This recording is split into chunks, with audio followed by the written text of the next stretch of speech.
A Georgia police chief is apologizing for a lynching that happened more than 75 years ago.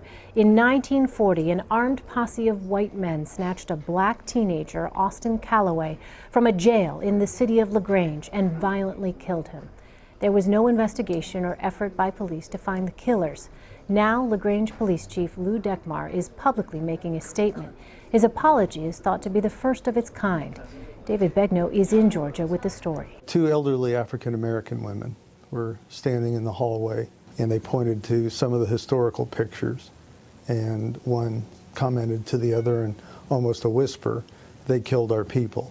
Once LaGrange, Georgia Police Chief Louis Dekmar researched the death of a local teenager 77 years ago, he felt the need to apologize for his department's role in the killing. What did this department do wrong?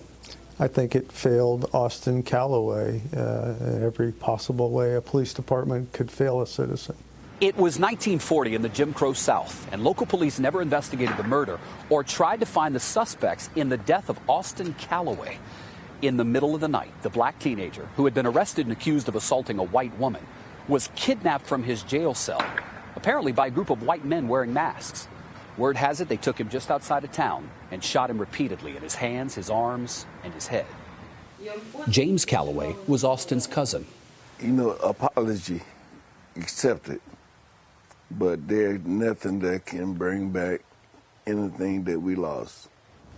Brian Stevenson is director of the Equal Justice Initiative.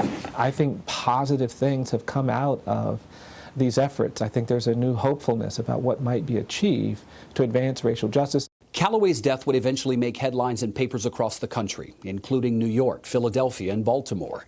He was one of an estimated 4,000 people killed because of his race between 1877 and 1950. His murder was used to call attention to the killing of blacks in the mid-1900s. The past influences, informs, and shapes the present. That was David Begnaud reporting. After Calloway was killed, the local grand jury reviewing the case had only one recommendation, that the jail get better locks.